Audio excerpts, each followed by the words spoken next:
BFG Chapter 11, Journey to Dream Country. After the Mad Frobscottle party was over, Sophie settled herself again on top of the enormous table. You was feeling better now?" asked the big friendly giant. "Much better, thank you," Sophie said. "Whenever I is feeling a bit scratchy," the BFG said, "a few gollops of Frobscottle is always making me hopscotchy again." "I must say it's quite an experience," Sophie said. "It's a raz-twizzler," the BFG said. "It's gloriumptious." He turned away and strode across the cave and picked up his dream-catching net. "I's galloping off now," he said, "to catch some more wapsy-whiffling dreams for my collection. I's doing this every day without missing. Is you wishing to come with me?" "Not me, thank you very much," Sophie said. "Not with those other giants lurking outside." "I's snuggling you very cozy into the pocket of my waistcoat," the BFG said. "Then no one is seeing you." Before Sophie could protest, he had picked her up off the table and popped her into the waistcoat pocket. There was plenty of room in there. "Is you wishing for a little hole to peep out from?" he asked her. "There's one here already," she said. She had found a small hole in the pocket, and when she put one eye close to it, she could see out very well indeed. She watched the BFG as he bent down and filled his suitcase with empty glass jars. He closed the lid, picked up the suitcase in one hand, took the pole with the net on the other hand, and marched towards the entrance of the cave. As soon as he was outside, the BFG set off across the great hot yellow wasteland where the blue rocks lay and the dead trees stood, and where all the other giants were skulking about.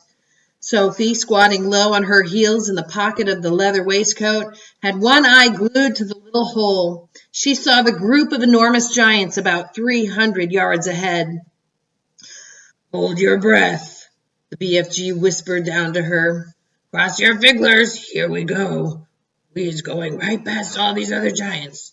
Is you seeing that whopping great one, the one nearest to us?" "I see him," Sophie whispered back, quivering. "That is the horriblest of them all, and the biggest of them all. He is called the flesh-lump-eating giant." "I don't want to hear about him," Sophie said. "He is 54 feet high," the BFG said softly as he jogged along, "and he is swallowing human beings like they is sugar lumps, 2 or 3 at a time." "You're making me nervous," Sophie said. "I is nervous myself," the BFG whispered. "I always get as jumpsy as a jog hopper when the flesh-lump-eating giant is around." "Keep away from him," Sophie pleaded. "Not possible," the BFG answered. "He is galloping easily 2 minutes as quicksy as me." "Shall we turn back?" Sophie said. "Turning back is worse," the BFG said. "If they is seeing me running away, they is all giving chase and throwing rocks." "They would never eat you, though, would they?" Sophie asked. "Giants is never guzzling other giants," the BFG said. "They is fighting and squarreling a lot with each other, but never guzzling. Human beings is more tasty to them." The giants had already spotted the BFG, and all heads were turned, watching him as he jogged forward. He was aiming to pass well to the right of the group. Through her little peephole, Sophie saw the flesh-lump-eating giant moving over to intercept them. He didn't hurry. He just loped over casually to a point where the BFG would have to pass. The others loped after him. Sophie counted 9 of them altogether, and she recognized the blood bottler in the middle of them. They were bored. They had nothing to do until nightfall. There was an air of menace about them as they loped slowly across the plain with long, lolloping strides, heading for the BFG. "Here comes the runty one," boomed the flesh-lump-eater. "Ho, ho, there, runty one. Where is your splatch-winkling away to in such a hefty hurry?" He shot out an enormous arm and grabbed the BFG by the hair. The BFG didn't struggle. He simply stopped and stood quite still and said, "Be so kind as to be letting go of my hair, flesh-lump-eater." The flesh lump eater released him and stepped back a pace. The other giants stood around, waiting for the fun to start. Now then, you little grab squiffler, boomed the flesh lump eater. We is all of us wanting to know where you is galloping off to every day in the daytime. Nobody ought to be galloping off to anywhere until it is getting dark. The human beings could easily be spotting you and starting a giant hunt, and we is not wanting that to happen, is we not? We is not, shouted the other giants. Go back to your cave, Runty One. I is not gobbling to any human being country, the BFG said. I is going to other places. I is thinking, said the flesh lump eater, that you is catching human beings and keeping them as pets. Right you is, cried the blood bottler. Just now I was hearing him chittering away to one of them in his cave. You was welcome to go and search my cave from back to front, the BFG answered.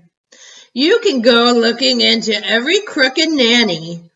There is no human beans or stringy beans or runner beans or jelly beans or any other beans in there. Sophie crouched still as a mouse inside the BFG's pocket. She hardly dared breathe. She was terrified she might sneeze. The slightest sound or movement would give her away. Through the tiny peephole, she watched the giants clustering around the poor BFG. How revolting they were. All of them had piggy little eyes and enormous mouths with thick sausage lips. When the flesh lump eater was speaking, she got a glimpse of his tongue. It was jet black, like a slab of black steak. Every one of them was more than twice as tall as the BFG. Suddenly, the flesh lump eater shot out 2 enormous hands and grabbed the BFG around the waist. He tossed him high in the air and shouted, Catch him, man-hugger! The man-hugger caught him. The other giants spread out quickly in a large circle, each giant about 20 yards from his neighbor, preparing for the game they were going to play. Now the man-hugger threw the BFG high and far, shouting, Catch him, Bone Cruncher! The Bone Cruncher ran forward and caught the tumbling BFG and immediately swung him up again. Catch him, child chewer! He shouted. And so it went on. The giants were playing ball with the BFG, vying with each other to see who could throw him the highest. Sophie dug her nails into the sides of the pocket, trying to prevent herself from tumbling out when she was upside down. She felt as though she were in a barrel going over the Niagara Falls, and all the time there was the fearful danger that one of the giants would fail to catch the BFG, and he would go crushing to the ground. Catch him, meat tripper! Catch him, gizzard gulper! Catch him, meat masher! Catch him, blood bottler! Catch him! Catch him! Catch him! In the end, they got bored with this game. They dumped the poor BFG on the ground. He was dazed and shattered. They gave him a few kicks and shouted, Run, you little runt! Let us be seeing how fast you is galloping! The BFG ran. What else could he do? The giants picked up rocks and hurled them after him.